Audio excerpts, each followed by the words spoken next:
Општините Кочани и Чешиново-Облешево почнаа одделни постапки за пробивање и уредување пристапни патишта до земјоделските површини, со што на земјоделците ќе им овозможат полесен приод до нивните ниви.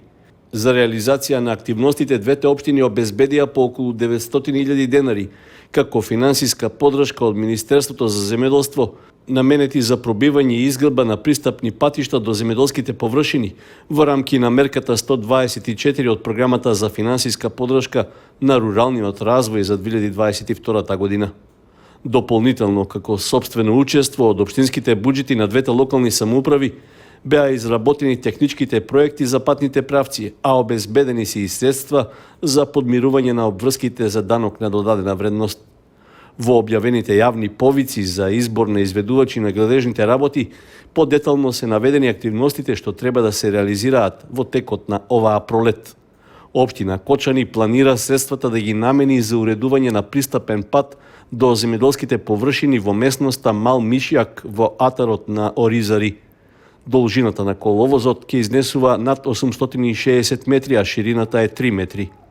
Според изработениот проект, по рамнењето на теренот треба да се постави камен тампон со минимална дебелина од 20 см. Слични активности ќе се реализираат и со проектот на општина Чешиново-Облешево, каде во атарот на селото Уларци е предвидено да се изгради пристапен полски пат во должина од 900 метри.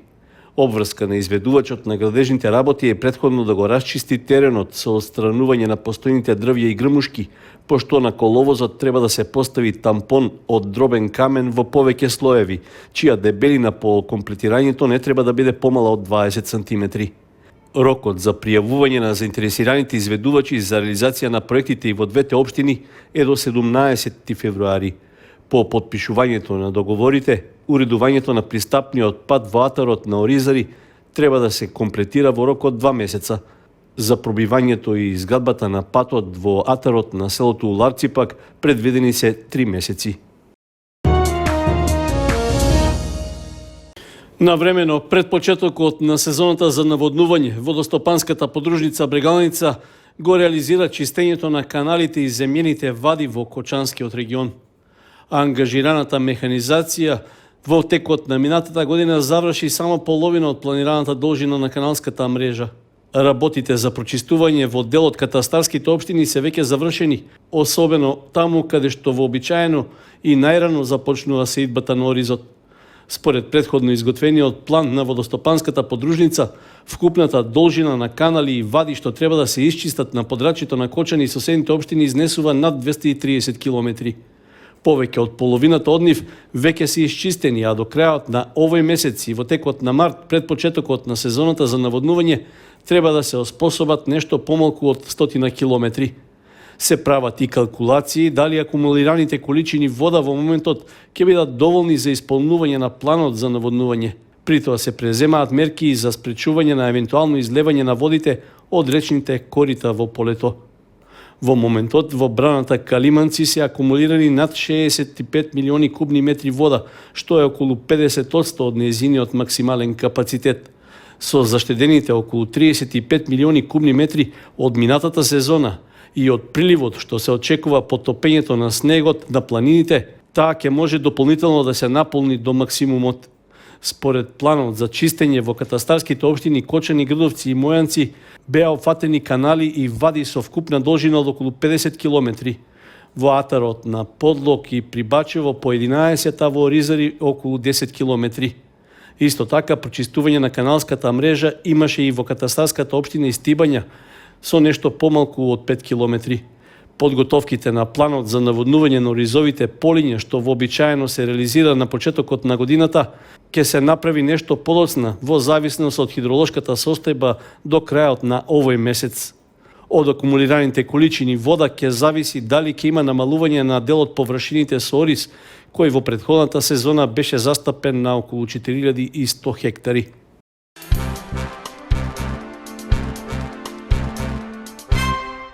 Локалната самоуправа на Кочани исклучила договор со приватната агенција за вработување Контакт Бизнис од Скопје за ангажирање времени вработувања на работници во општинската администрација. За оваа цел од буџетот на општина Кочани се обезбедени 4 милиони денари или близу 70.000 евра, што ќе се потрошат во текот на една година.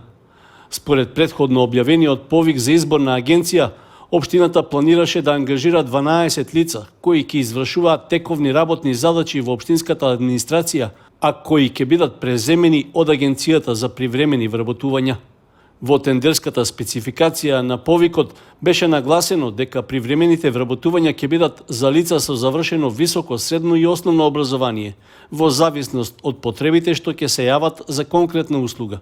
Затоа работодавачот, односно општината, претходно треба да достави барање до агенцијата Контакт Бизнис. Сличен јавен повик за ангажирање на 10 лица преку агенција за времено вработување општина Кочани објави и кон крајот на август минатата година, за што со избраниот давател на услугата склучи договор во бруто вредност од над 820.000 денари. Објавувањето на новиот јавен повик по само 5 месеци од претходниот се образложуваше со тоа што веќе биле потрошени планираните средства. Ваквата постапка најде на критика од опозицијата во општинскиот совет, при што имаше забелешки дека се трошат пари за привремени вработувања наместо за изградба и реконструкција на улици и друга инфраструктура. Општина Кочани од давателот на услугата, односно од агенцијата Бизнис Контакт, бара потребните лица да ги обезбедува во рок од еден ден од доставувањето на барањето, а при тоа е обврзана да врши навремена исплата на платите за сите работници што ќе бидат ангажирани. Во Средното општинско училиште Гошо Викентиев во теке е хуманитарна акција за помош на настраданите граѓани од земјотресите во Турција и Сирија. Под мотото "Да покажеме солидарност за оние на кои им е најпотребна", акцијата се организира по иницијатива на членовите од училишната младинска организација Авангарда. Таа доби и целосна подршка од вработените како и од раководството на училиштето. Во повикот се нагласува дека може да се донира парична помош, но и конзервирана храна, топла облека, кебиња и средства за лична хигиена. Донациите не се однесуваат само за учениците, професорите и вработените во средното училиште, туку и за сите хумани граѓани од Кочани и пошироко, кои сакаат да ја изразат својата подршка за луѓето кои останаа без своите домови и најблиските. Помошта може да се донира во холот на Средното општинско училиште Гошо Викентиев, каде е поставен посебен штанд. Секоја донација во финансиски или материјални средства, во соработка со домашните и меѓународните хуманитарни организации, ќе биде испратена за настраданите од земјотресите во Турција и Сирија.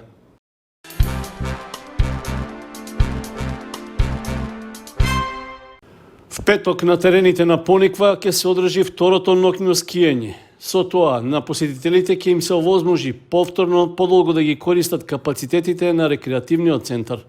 Скијачката патека број 1 е подготвена, а функционира и ски лифтот, кој што беше реконструиран пред неколку години. Истовремено се прават напори и за оспособување на ски лифтот на патеката број 3, каде настанало оштетување на електрониката.